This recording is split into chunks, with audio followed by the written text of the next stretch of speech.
Did I get you?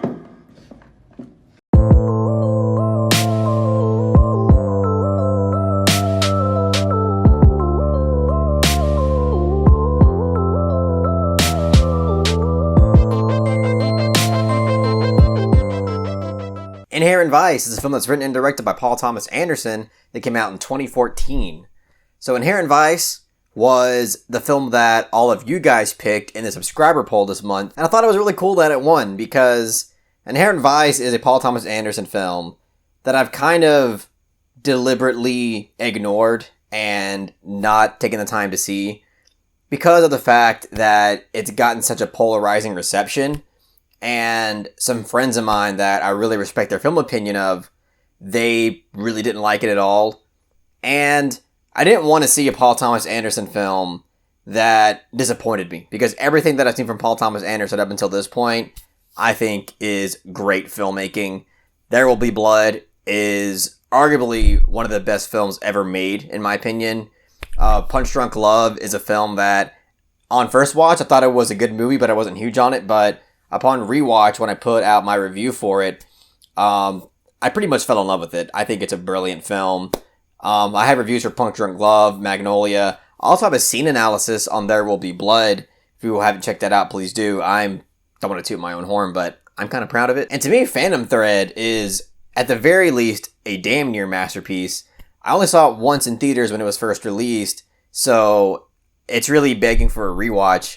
But from what I remember, I was seriously impressed with that film. I really loved it. And now, after finally watching Inherent Vice, I'm in the camp of those who aren't really that huge on it. And I actually tried to watch this film twice.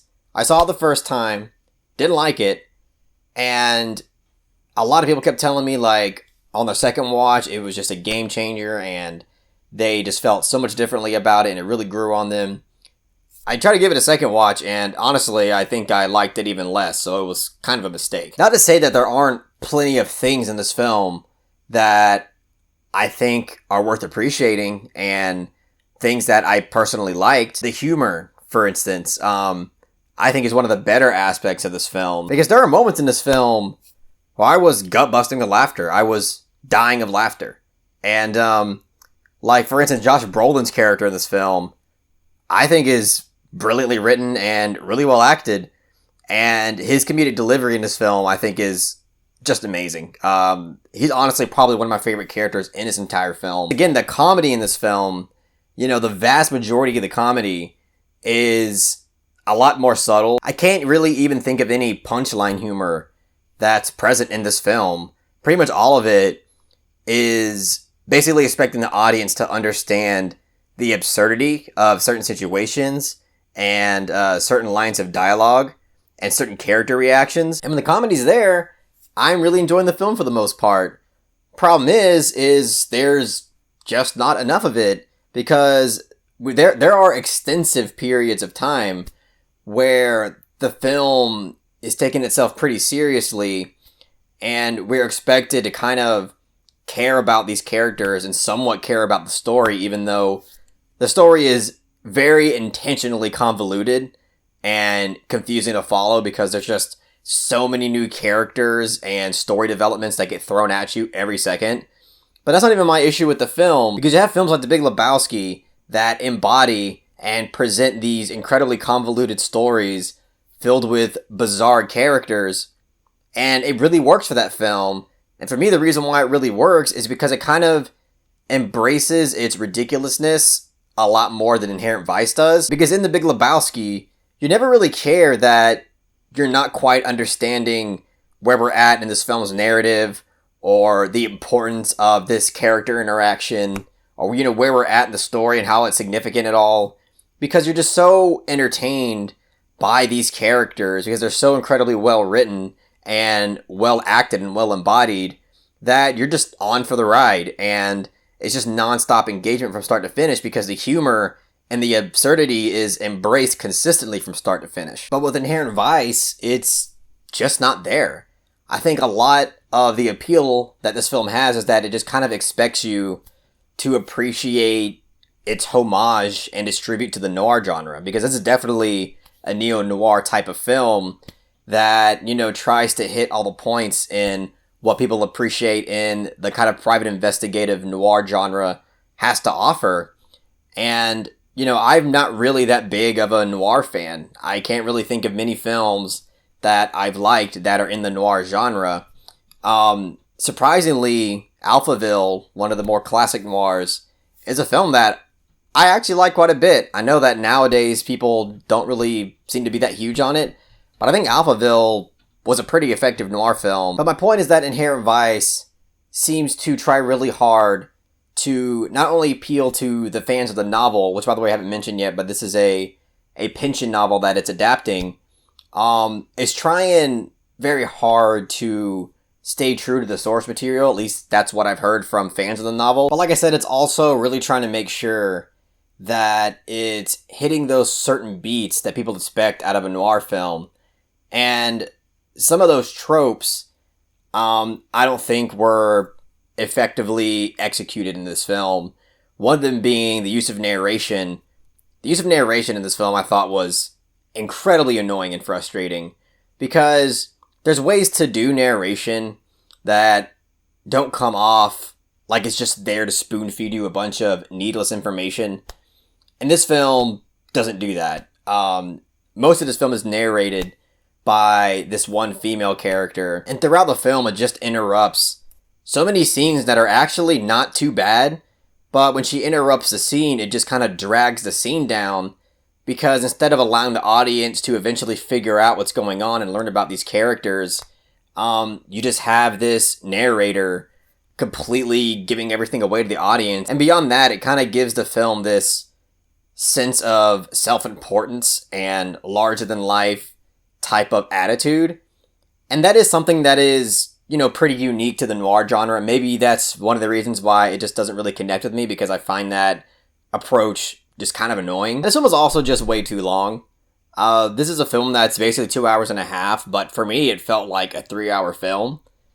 And that's because of a lot of reasons. Some of them I've already said.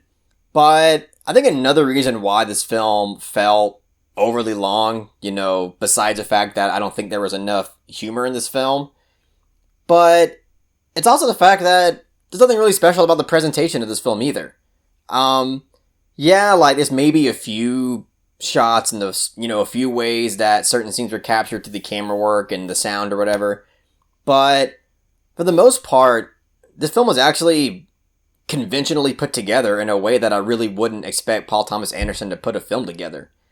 And it's pretty disappointing, because a lot of this film is basically the main character, Doc, played by Joaquin Phoenix, and he's basically investigating this really elaborate crime.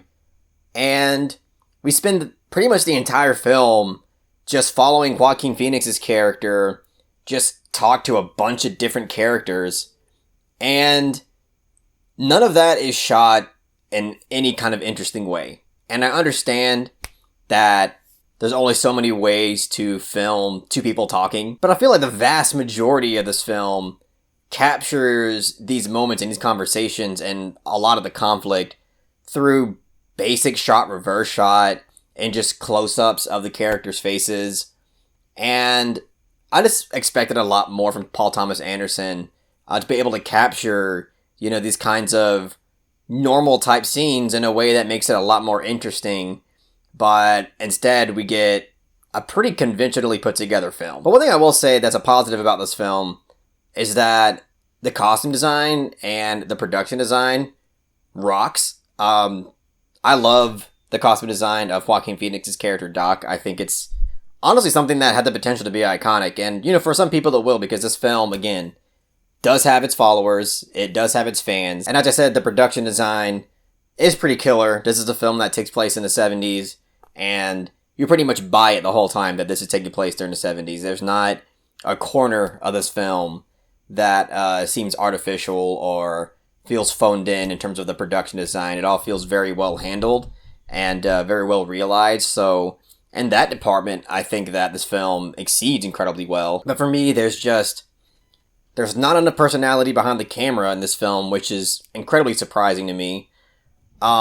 There's not enough humor in this film. Like, when it's there, it's great, but I feel like it needed to embrace its absurdity a little bit more and have more consistent humor throughout its runtime. And I'm sure that there's going to be people that are going to say, like, oh, the humor's there and it's consistent, it just went over your head. And to me, that's simply not true. I mean, there are serious scenes in this film that you can't deny are definitely going for more serious tone that go on for a very long period of time where there is no humor present. And I just feel like that's one of the reasons that this film felt like a chore to get through.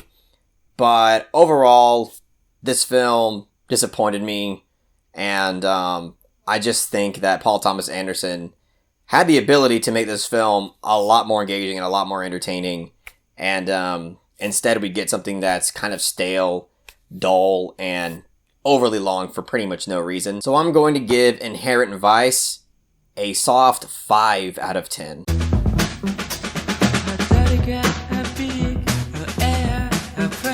Yeah, I'm not in the camp that says this movie is absolute dog shit and is just complete garbage. But I don't like it. But I'm glad that I finally watched this film. I think the last remaining Paul Thomas Anderson film that I haven't seen yet is Hard 8. I'll probably put Hard 8 in a poll sometime soon, watch it, review it, and then eventually come out with my personal ranked list of Paul Thomas Anderson's best films and see what you guys think of that. But that's it. That's all I got to say about Inherent Vice. If you really enjoyed what I had to say about the film, please give it a thumbs up and share it amongst your friends. And don't forget to subscribe to the channel to be updated on more film-related content.